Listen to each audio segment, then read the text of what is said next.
Okay, let's start with page number 173 of chapter number 8 of your agriculture.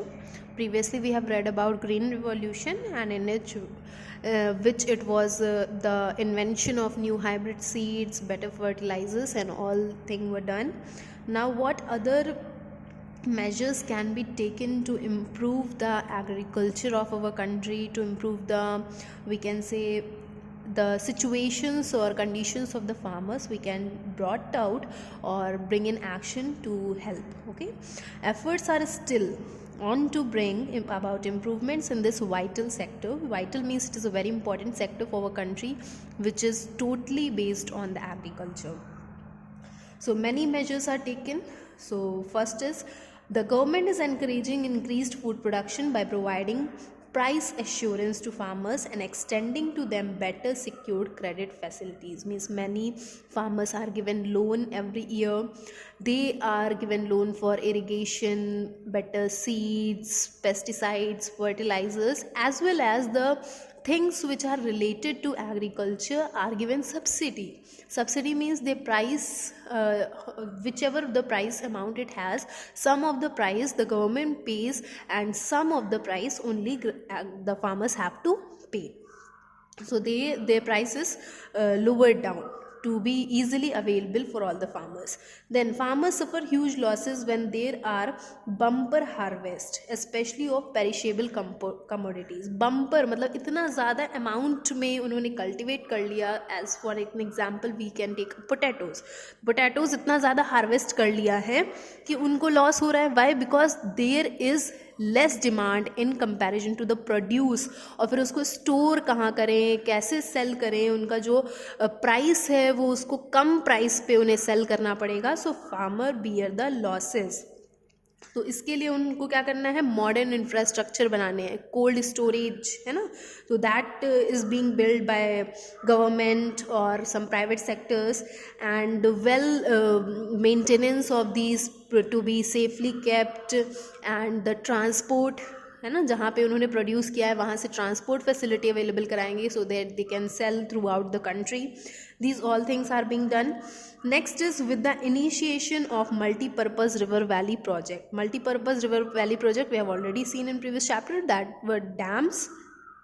क्यों dams बनाए जाते हैं? They have many we can say reasons और aims were there to make the multipurpose river project so that people get irrigation also, irrigation facility when government will provide.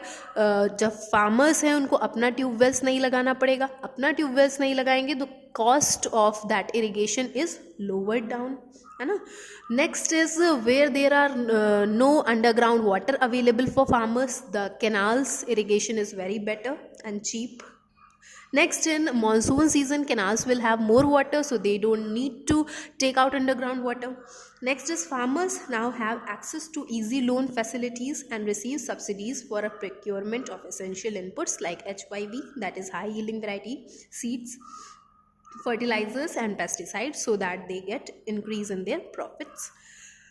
Next point says consolidation of fragmented land holdings. Consolidate का मतलब है contact में लाना, एक साथ जोड़ देना. किसको जोड़ देंगे?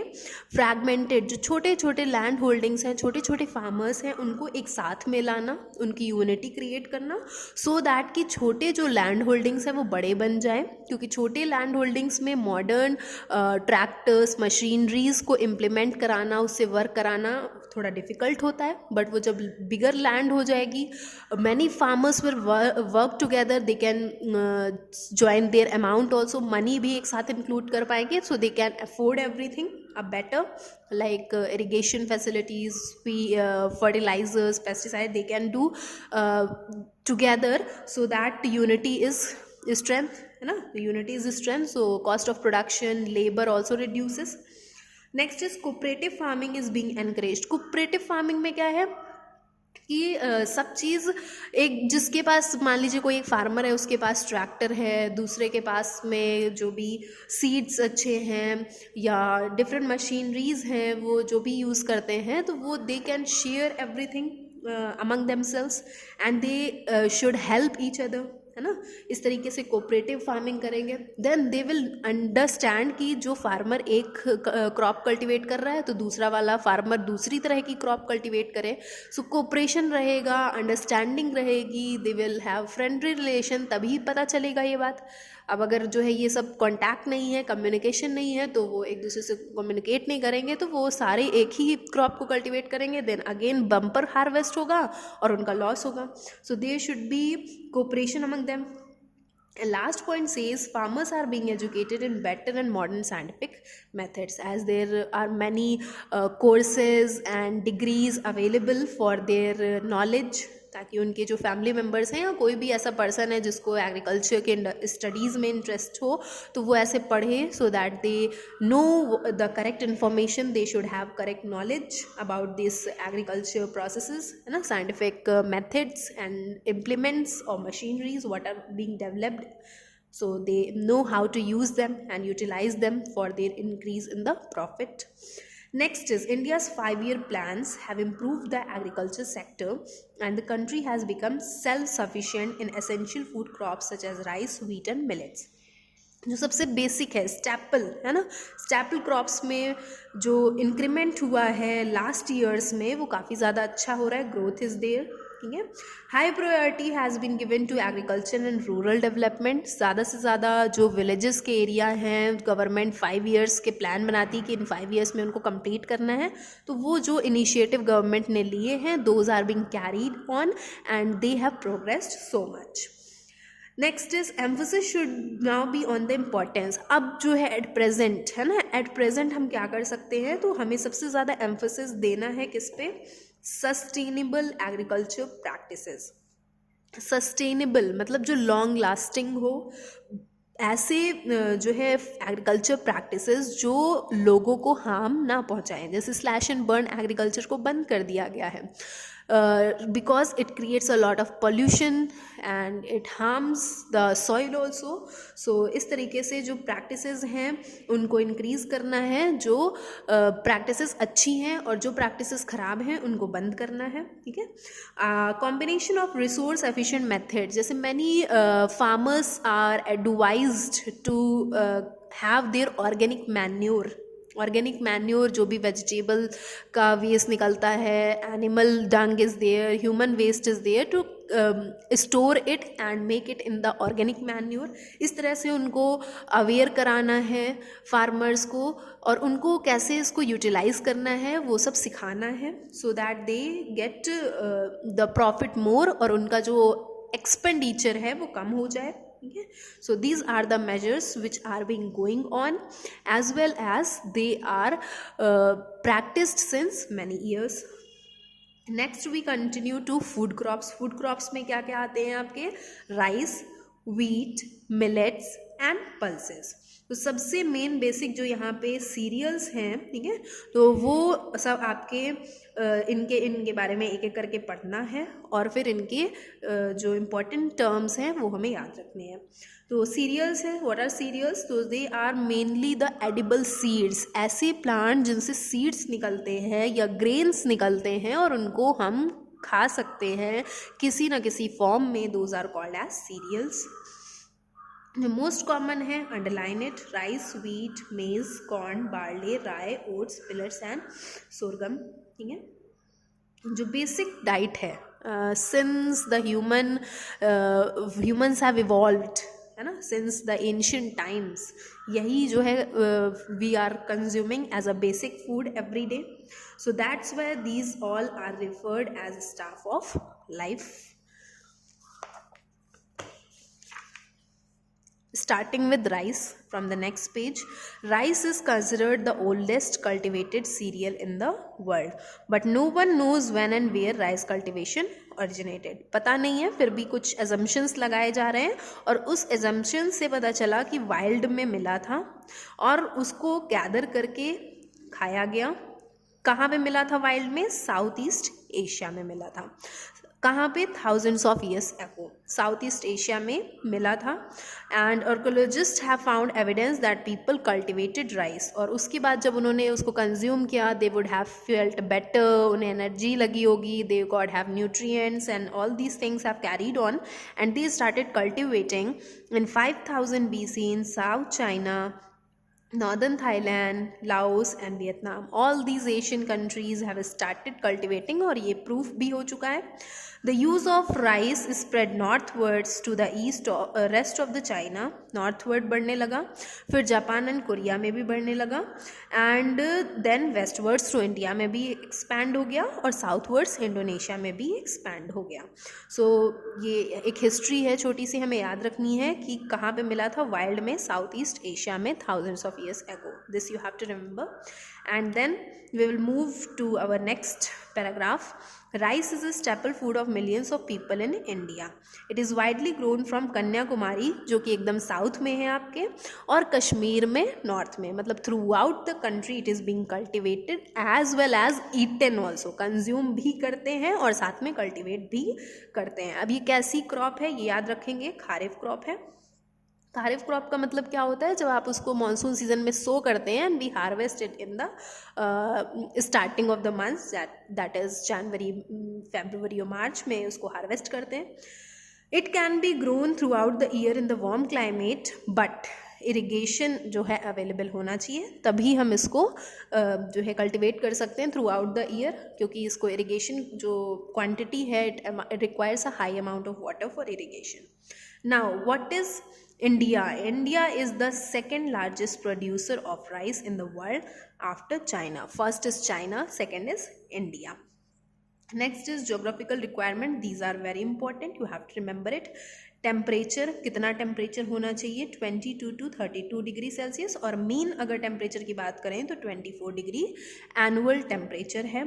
Rainfall it needs much more 150 to 300 centimetre. That's why जो राइस है वो ऐसे ही एरिया में कल्टिवेट किया जाता है जहाँ पे आसानी से वेल इरिगेशन हो सके, सच एज ट्यूबवेल इरिगेशन या फिर केनाल इरिगेशन ईजिली अवेलेबल हो, या फिर साउथ में इसलिए कल्टिवेट किया जाता है क्योंकि इंडिया को Bay of Bengal as well as Arabian Sea branch दोनों से ही रेनफॉल मिल जाता है, इसलिए साउथ में भी इसको कल्टिवेट किया जाता है. नेक्स्ट इज सॉइल कैसी चाहिए?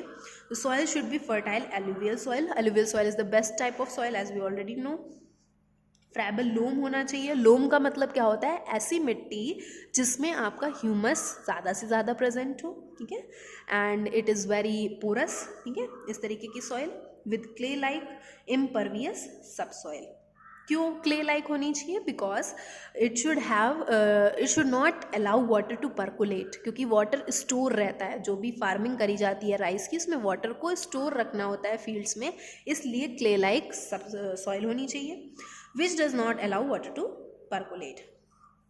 स्टैग्नेशन, वाटर को होल्ड करके रखना है. कितने दिन के लिए रखना है?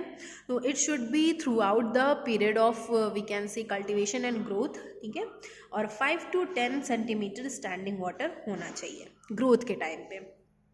Next is India has cheap and plentiful labour. तो ये इंडिया में है और इसमें हैंडवर्क बहुत ज़्यादा चाहिए होता है, लेबर वर्क चाहिए होता है, मशीनरी इतनी काम नहीं कर पाती है. That's why it requires this labour work to be done by hands also. Method of cultivation क्या है? तो इसमें सबसे ज़्यादा आपका मेथड ऑफ कल्टीवेशन में या तो जितने भी मेथड्स हैं वो पूछ लिए जाते हैं या फिर एक कोई मेथड का डिफाइन पूछ लिया जाता है, ठीक है. तो सबसे पहले राइस कैसी क्रॉप है? खारिफ क्रॉप है. फिर दूसरा इंडिया की पोजीशन क्या है? सेकंड पोजीशन है. इसकी जो ज्योग्राफिकल रिक्वायरमेंट्स हैं, डायरेक्टली क्वेश्चन आएगा कि what are the geographical requirements for cultivation of rice. So you have to write by topic wise. पहला temperature, the temperature is 22 to 32.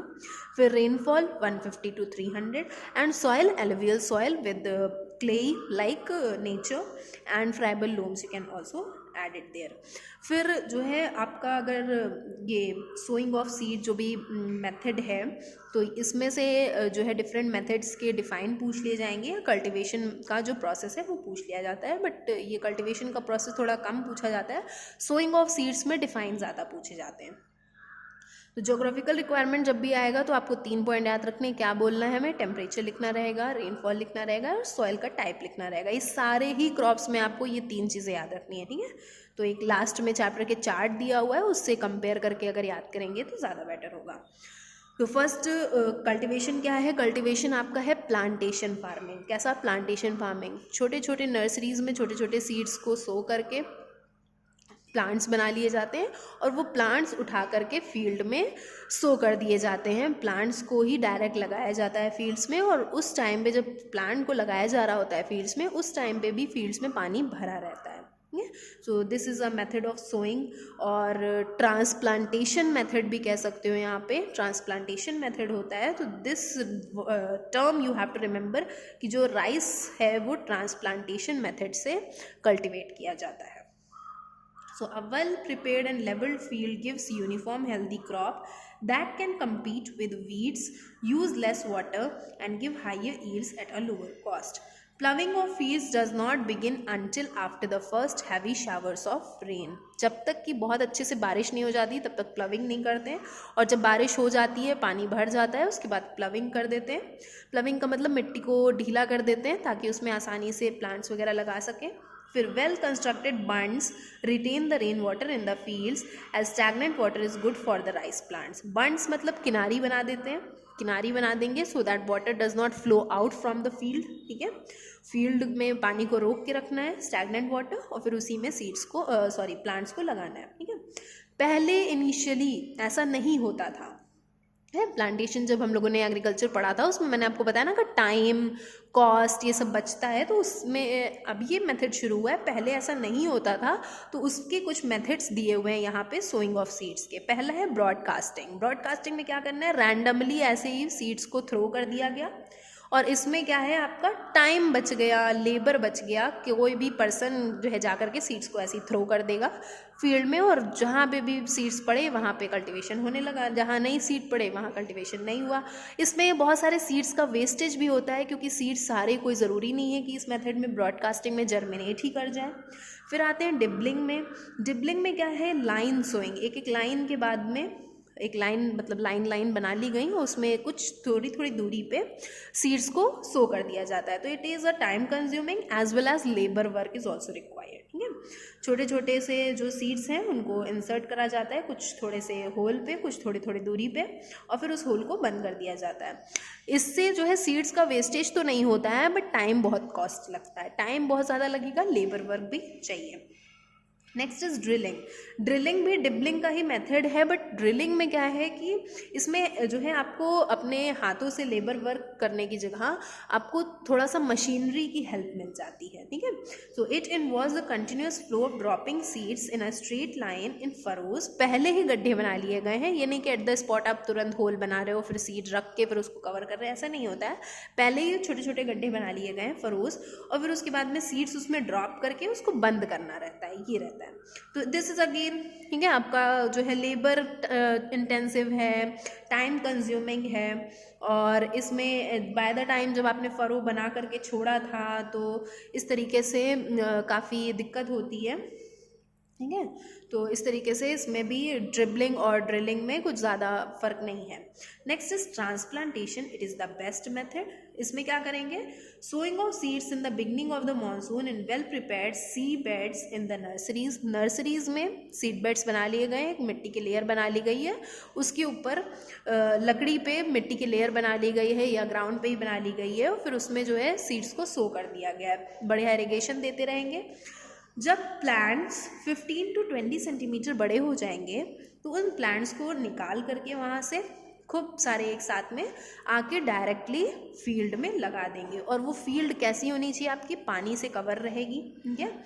इससे क्या होता है कि जो सीड्स आपने सो करे हैं वो तो जर्मिनेट हो ही गए, तो लॉस होने का भी डर नहीं है क्योंकि जर्मिनेशन हो गया है। बाय चांस आपका नर्सरीज में कोई सीड जर्मिनेट नहीं हो पाया है तो उसकी जगह पे आप दूसरे सीड्स को जर्मिनेट करा दो, है ना। जहाँ हम लोग सीड्स को हाथों से प्लांट कर रहे थे डिबलिंग में, उससे अच्छा है हम प्लांट्स को ही डायरेक्ट लगा दें, ठीक है। और जब प्लांट्स को लगा देंगे उस टाइम पे फील्ड हम प्रिपेयर कर रहे होंगे या कोई और क्रॉप लगी होगी, तो it is a time saver as well as increase in the profit. That's why transplantation method is the best method in India. और जो है दूसरा आपका लास्ट दिया हुआ है जापानीज मेथड. इसमें क्या होता है, जापानीज मेथड आपका ट्रांसप्लांटेशन की तरह है, बट इसमें जो सीड्स की क्वालिटी है ये HYV है. HYV means high yielding variety.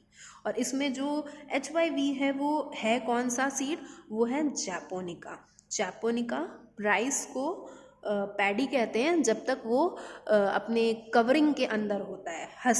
Husk मतलब जो उसका आउटर कवरिंग है, जब तक कि उसके अंदर राइस रहेगा तो उसको पैडी कहेंगे, और जब उसका वो छिलका रिमूव कर दिया जाता है आउटर कवरिंग तो उसको राइस कहने लगते हैं. तो japonica paddy is a type of जो आपका HYV है, इसको लगाया जाता है सेम ट्रांसप्लांटेशन मेथड की तरीके से. और जहाँ पे नर्सरीज़ में इसको कल्टीवेट किया जाता है वहाँ पे एक एक्यूरेट क्लाइमेटिक कंडीशंस दी जाती हैं. क्लाइमेटिक कंडीशंस अभी आपने पढ़ा, इरिगेशन है, टेम्परेचर है ना, तो ये सब जो है चीज़ें दी जाती हैं ताकि जो है अच्छे से बेटर प्रोडक्शन हो सके. और ये जो जापानीज़ मेथड है इस मेथड से कल्टीवेशन करने पे इंक्रीज जो प्रोडक्शन का होता है वो 3 times बढ़ जाता है.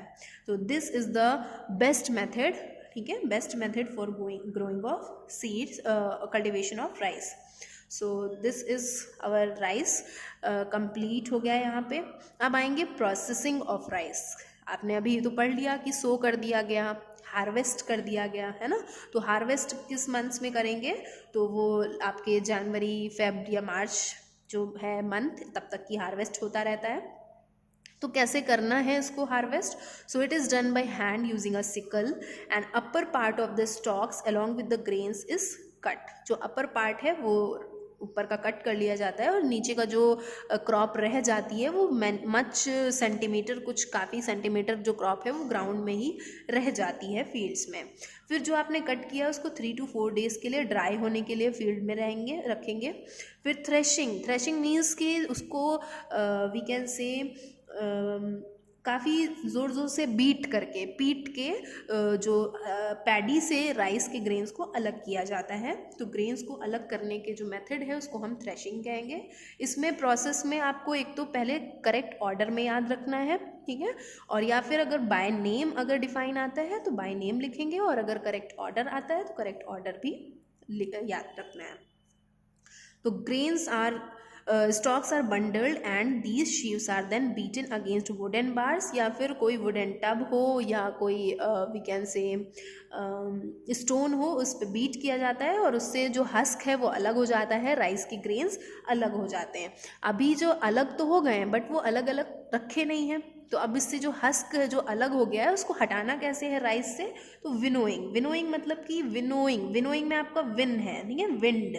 तो विंड के हेल्प से जो हस्क है वो उड़ करके अलग हो जाएगा और ग्रेन्स आपके उसी प्लेस पे गिर जाएंगे.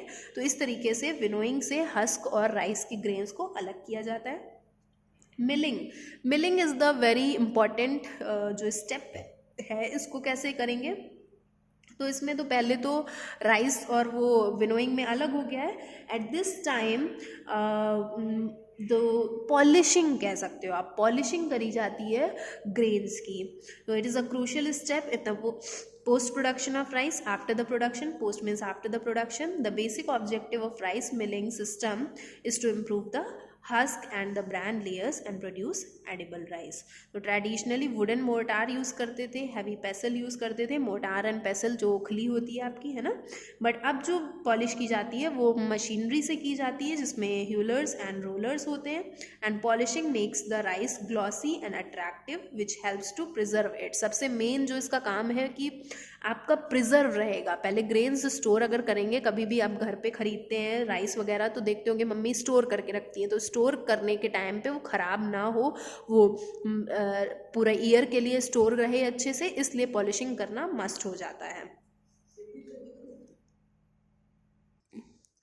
Now in this upland and lowland rice. Upland आप बस नाम से जान जाओगे, अप मतलब कि उसकी हाइट ज़्यादा है, लोलैंड मतलब हाइट कम है. लैंड की हाइट कम और ज़्यादा कैसे है, India is a vast country with mountains, plateaus, river valleys, है ना। तो इस तरीके से जो भी राइस हाई एरिया में जिसकी हाइट ज़्यादा होगी या अल्टीट्यूड जिसकी ज़्यादा होगी, सच एज हिल स्लोप्स और हाई प्लेटूज, जहाँ पे इस जो रेनफॉल है वो स्नो के फॉर्म में हो रही है या ग्लेशियर्स से वाटर निकल रहा है रिवर्स में, तो इस तरीके से जहाँ पे इरिगेशन करने की ज़्यादा ज़रूरत नहीं पड़ती है, क्योंकि वहाँ रेनफॉल हो जाती है, ऐसे ही नॉर्मली ही इतना उनको रेनफॉल मिल जाती है कि ज़्यादा एक्सेस इरिगेशन की ज़रूरत नहीं पड़ती है। Those rice are called as upland rice. और इनका जो टाइम है वो मेन इसमें आपको याद रखना है कि मार्च टू अप्रैल में इसको सो कर देते हैं, जो कि आपका जो ऑनसेट ऑफ मानसून है उससे भी पहले का ही टाइम है ना। एंड हार्वेस्ट कब करते हैं? सितंबर अक्टूबर में। ये लोकल कंजम्पशन के लिए होता है। देन लो लैंड राइस है आपके जहाँ पे रिवर्स मीट कर दी हैं ओशन से, जहाँ पे डेल्टा वगैरह बनेंगे, तो वहाँ पे या लोअर एरियाज़ में, प्लेन एरिया में जहाँ पे इरिगेशन की ज़्यादा ज़रूरत पड़ती है, बट जो यहाँ पे जो वैरायटी है या जो प्रोड्यूस होगा rice, those will be for selling, commercial purpose के लिए होगा। तो इसका टाइम भी याद रखेंगे, जून में है और अक्टूबर नवंबर में इसको हार्वेस्ट कर लिया जाता है। तो most of the rice in India belongs to low land variety, क्योंकि हाई लैंड्स में मोस्टली आपके कॉफ़ी, टी ये सब कल्टीवेट किए जाते हैं। Next is distribution. India is not only leading consumer of rice, leading मतलब सबसे ज़्यादा खाया जाता है, तो लीडिंग कंज्यूमर है, एज वेल एज जो कल्टीवेशन है थ्रू आउट द कंट्रीज़ देखा जाए तो सबसे ज़्यादा एरिया जो व्हाट वी कैन से प्रोडक्शन है वो सबसे ज़्यादा इंडिया में किया जाता है, और सेकेंड लार्जेस्ट प्रोड्यूसर है आफ्टर चाइना। और जो ग्रीन रिवॉल्यूशन आया था, ग्रीन रिवॉल्यूशन से जो HYV सीड्स हैं वो इंडिया में काफ़ी अच्छे इंक्रीज़ कर दिए गए हैं, जिससे काफ़ी अच्छा प्रोडक्शन होने भी लगा है। अब आएंगे स्टेट्स कौन कौन से हैं, ठीक है, ये सबसे इम्पॉर्टेंट है। तो इसमें क्या है? West Bengal. West Bengal is the largest rice producing state in India, और half of the arable land is under rice cultivation. Arable का मतलब जहाँ हवा ज़्यादा चलेगी और बारिश थोड़ी कम होती है, क्योंकि हवा इतनी ज़्यादा तेज़ चलती है, स्पीड इतनी ज़्यादा होती है कि all the clouds fly away, ठीक है, तो बारिश कम होती है। Next is state produces more than 15% of total rice produced in the country. जहाँ यहाँ पे जो राइस है उनका नाम क्या है, जो वैरायटी है? ऑस, अमन एंड बोरो। ऑस जो है समर में प्री मानसूनल रेन्स और हार्वेस्ट कर लिया जाता है ऑटम में। ये आपका इम्पॉर्टेंट नहीं है इतना, ठीक है, ऑस, अमन और बोरो का, बट यहाँ बुक में आपके मेंशन्ड है, so you can just for keeping in mind you can read that. Aman है तो ये रेनी सीजन में जुलाई टू अगस्त में सो किया जाता है और विंटर में हार्वेस्ट कर लिया जाता है, और ये सबसे ज़्यादा इंडिया में कल्टीवेट किया जाता है। बोरो है विंटर में जो है इसको सो करेंगे और समर में कल्टीवेट करेंगे। तो लाइन बाय लाइन इनको जो है एक कंटिन्यूस प्रोसेस में इनको कल्टीवेट किया जाता है, और इनके डिफरेंट मंथ्स की वजह से इनके डिफरेंट नेम्स हैं। नेक्स्ट है UP, again Punjab, Tamil Nadu, Andhra Pradesh, Bihar, Chhattisgarh, Orissa and Assam और ऑल्सो द लीडिंग प्रोड्यूसर्स, ठीक है। बाकी उत्तर प्रदेश जो है फर्स्ट प्रोड्यूसर है शुगर केन के लिए, तो ये भी याद रखेंगे। नेक्स्ट है वीट। वीट क्या है आपका? Most widely produce serial grain in the world, सबसे ज़्यादा प्रोड्यूस किया जाता है, और मोर देन 1/3 जो है पॉपुलेशन है वो इसको कंज्यूम करती है किसी ना किसी फॉर्म में। नेक्स्ट है जो लीडिंग प्रोड्यूसर्स हैं वो क्या है? China, Russia, US and India. तो इंडिया इस केस में 4th पोजीशन पे आएगा और राइस के केस में 2nd पोजीशन पे।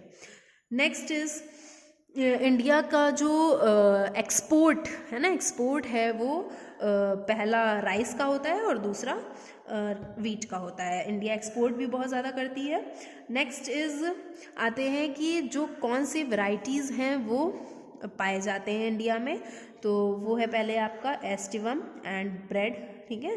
तो ये जो है सबसे कॉमन है क्योंकि इसी से जो है बनाया जाता है ब्रेड, इसलिए ये सबसे ज़्यादा ईजिली अवेलेबल होता है, सबसे ज़्यादा इसको प्रोड्यूस किया जाता है और सबसे ज़्यादा उत्तर प्रदेश में भी इसको कल्टीवेट किया जाता है। फिर दूसरा है आपका दुरुम और तीसरा है टिकोकुम, ठीक है। तो ये भी याद रखेंगे वैरायटीज़ क्या है। फिर आते हैं सबसे इंपॉर्टेंट चीज़ पे, ज्योग्राफिकल रिक्वायरमेंट। पहला टेम्परेचर, दूसरा रेनफॉल और थर्ड है सॉइल। कैसा टेम्परेचर चाहिए? तो आपका जो राइस से है उसका टेम्परेचर उससे कम टेम्परेचर चाहिए, राइस से कम इसको रेनफॉल भी चाहिए और राइस से थोड़ी सी कम बेटर की सॉइल भी चलेगी। तो पहला है 10 to डिग्री से 15 डिग्री सेल्सियस ड्यूरिंग सोइंग, और जब उसको ग्रोथ के टाइम पे 20 से 25 डिग्री सेल्सियस चाहिए, उससे ज़्यादा नहीं चाहिए। Next is rainfall 50 to 100 centimetre. और तीसरा सॉयल कैसी चाहिए, well drained loamy soil. Drained का मतलब जिससे में पानी रुके नहीं। पहले आपको क्ले चाहिए राइस के लिए और वीट के लिए वेल ड्रेन्ड, पानी को रुकना नहीं है, क्योंकि इसका जो रेनफॉल रिक्वायरमेंट है वो बहुत कम है। फिर नेक्स्ट है clay loams and fertile soil is required. तो एक्स्ट्रा इसमें केयर देखनी पड़ती है ना, फर्टिलाइजर्स के लिए, पेस्टिसाइड्स के लिए, और थोड़ा सा अगर लाइम होगा तो भी बेनिफिशियल होगा। Next is flat level land is ideal age it facilitates use of machine. जो फ्लैट लेवल लैंड है वो होना चाहिए, तो मशीन्स का यूज़ हो जाता है, क्योंकि यहाँ पे वाटर को हमें स्टैगनेंट करना नहीं है, रोक के रखना नहीं है, तो मशीनरी का यूज़ जो है पॉसिबल हो जाता है और इतना लेबर की वर्क की ज़रूरत नहीं पड़ती है एज़ कम्पेयर टू राइस। फिर मेथड ऑफ कल्टीवेशन है, तो डायरेक्टली हम क्या करेंगे, एक फील्ड को प्रिपेयर करेंगे, प्लो कर लेंगे और उसमें जो है सीड्स को जर्मिनेशन के लिए डाल देंगे। अब वो कोई भी तरीका हो सकता है, ब्रॉडकास्टिंग हो सकता है, डिबलिंग हो सकता है, ड्रिलिंग हो सकता है ना, तो इस तरीके से है।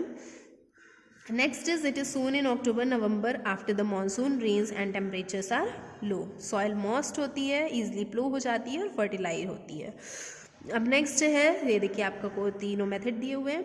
नेक्स्ट है कि इसको कितना टाइम लगता है, तो टाइम जनवरी के टाइम तक की ये बनने लगते हैं, इसमें हार्वेस्टिंग होने का टाइम होने लगता है, और 1.5 या 2 मंथ्स के टाइम के बाद से हमें वीडिंग करनी पड़ती है। वीडिंग मतलब जो एक्स्ट्रा छोटे छोटे प्लांट्स, हर्ब, श्रब्स निकल आते हैं, हर्ब नहीं कह सकते हैं, श्रब्स या एक्स्ट्रा ग्रास वगैरह जो भी वीड्स निकल आते हैं, अनवांटेड प्लांट्स, उनको रिमूव करना पड़ेगा, because they will also absorb the nutrients from the soil, so weeding should be done at every time, some intervals.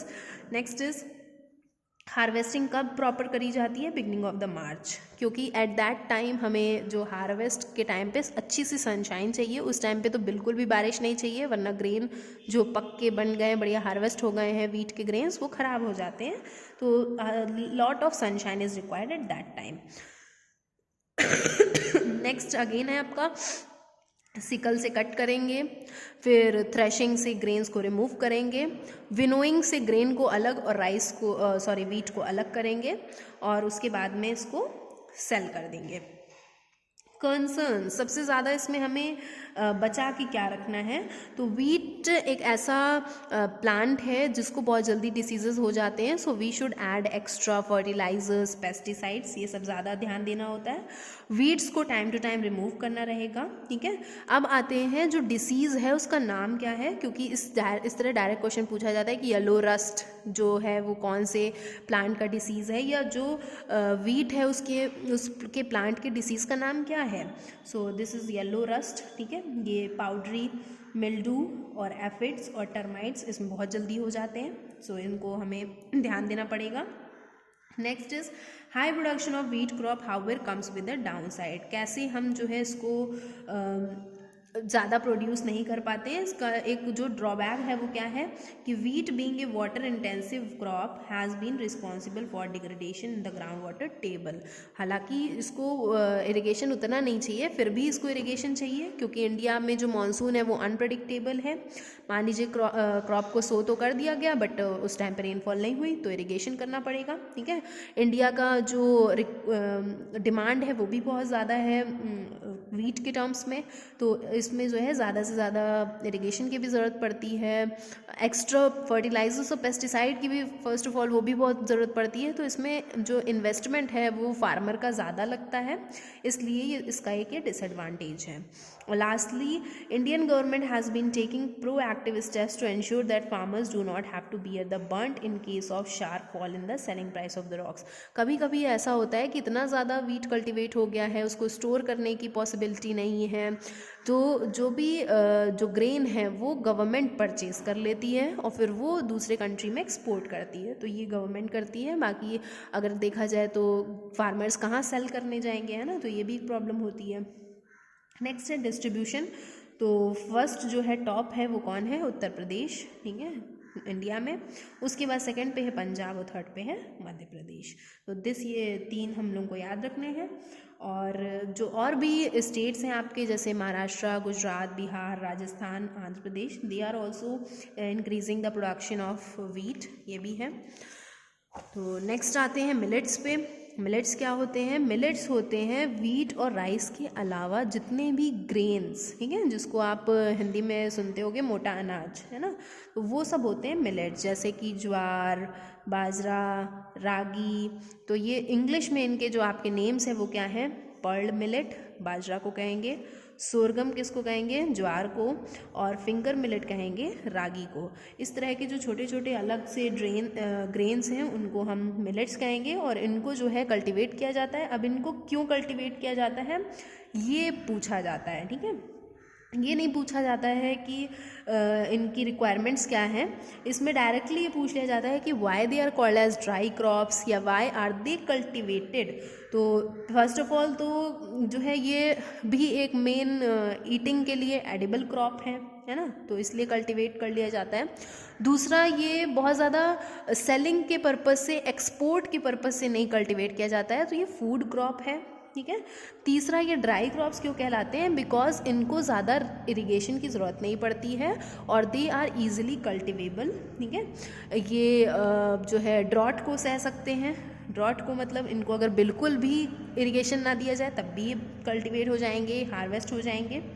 Heat resistant होते हैं ड्यूरिंग द समर सीजन, जब इंडिया में बहुत ज़्यादा गर्मी पड़ रही होती है, ऑनसेट होने वाला होता है मॉनसून का, उस टाइम पे ये हीट को बियर कर लेते हैं, जो और कोई क्रॉप्स नहीं कर पाएंगी, तो उस टाइम पे इनको कल्टीवेट कर लिया जाता है। दूसरा, ऐसे स्टेट्स जैसे कि राजस्थान के पास के स्टेट्स हैं, है ना, तो वहाँ पे जहाँ पे इतनी अच्छी रेनफॉल नहीं होती है वहाँ पे इनको कल्टीवेट कर लिया जाता है, क्योंकि ये आसानी से वहाँ पे कल्टीवेट हो जाते हैं और लोगों को इंटरेस्ट भी है इसको कल्टीवेट करने में और एज वेल एज कंज्यूम करने में भी। तो ये जो क्रॉप्स हैं आपकी, वो ना ही राबी हैं ना ही खारिफ हैं। जब भी फार्मर्स को टाइम मिलता है एक क्रॉप के बाद दूसरी क्रॉप के लिए फील्ड को प्रिपेयर करने के लिए, तो उस टाइम पे ये इनको कल्टीवेट कर लेते हैं। तो ज्वार है, सोरगम या शोलम जो इसका नेम है, बाकी आपका बाजरा है, शुम्बू इसका नेम है। टेम्परेचर, रेनफॉल और सॉइल लगभग सबका सेम होगा, ठीक है, सबका सेम होगा।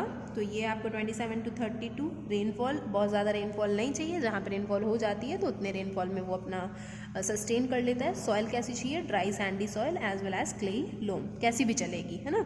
नेक्स्ट इज़ जो आपके ये स्टेट्स हैं, स्टेट्स में इतना ध्यान नहीं देना है। नेक्स्ट बाजरा है, again it is both rabi and kharif, क्योंकि किसी भी सीज़न में इसको कल्टिवेट कर सकते हैं। नेक्स्ट इज़ जो ये क्रॉप्स हैं वो मेनली जब शुरू में कल्टीवेट करी गई थी तो वो मेनली एनिमल्स को फीड करने के लिए कल्टीवेट की गई थी, but now humans are also animals, so they also eat it, consume it.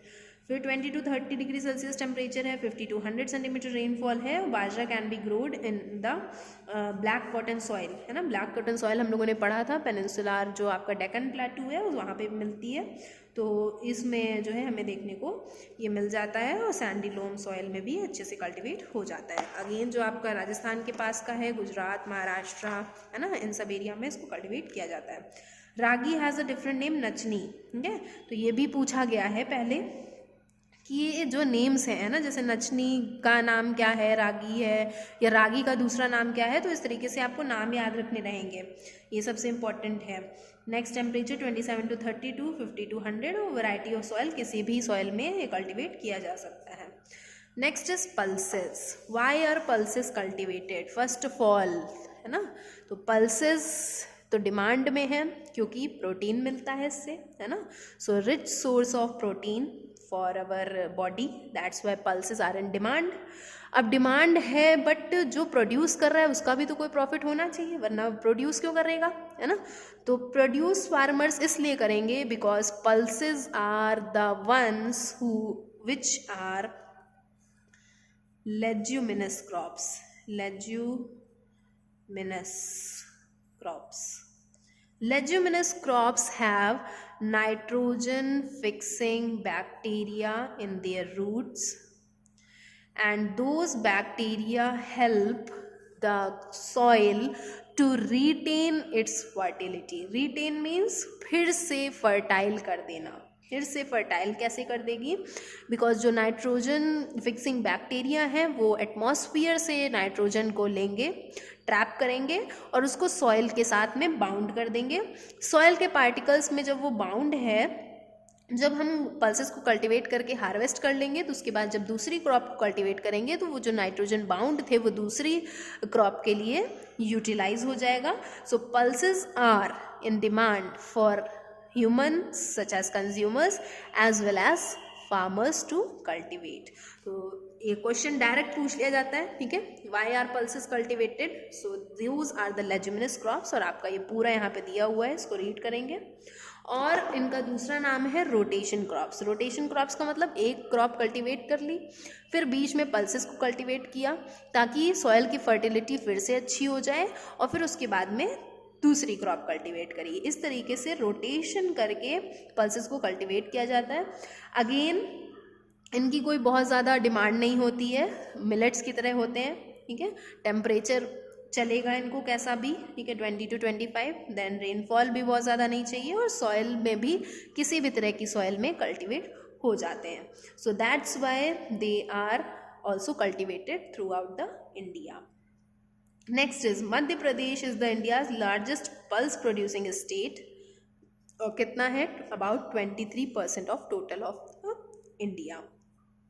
मध्य प्रदेश के बाद सेकंड नंबर पे कौन आता है? उत्तर प्रदेश। तो this you have to remember it. फिर आएंगे महाराष्ट्र है, राजस्थान है, आंध्र प्रदेश है, और दूसरे हरियाणा, पंजाब, ये सब भी जो है स्टेट्स हैं, ठीक है। तो यहाँ पे आपका जो चैप्टर है वो कंप्लीट होता है। जो भी प्रॉब्लम है किसी को, ask me and read this table. This table is very important for you. पूरे चैप्टर का जो एक ओवरऑल समरी है वो इस टेबल में है, यही सबसे ज़्यादा इंपॉर्टेंट है। और बाकी आपका होमवर्क है कि आपको ये क्वेश्चन आंसर्स करने हैं। जो भी प्रॉब्लम होगी आस्क मी। Thank you.